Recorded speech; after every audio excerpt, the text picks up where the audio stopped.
สวัสดีครับผมสุภฤกษ์สื่อรุ่งเรืองเป้าหมายของผมคือวันหนึ่ง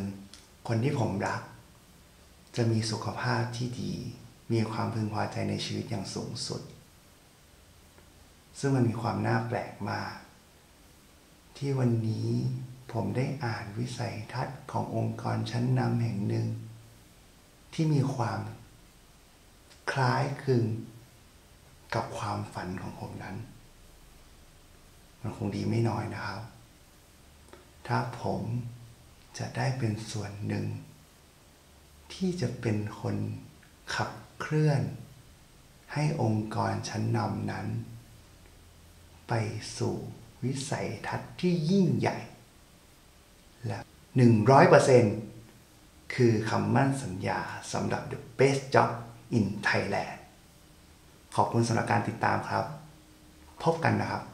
สวัสดีครับ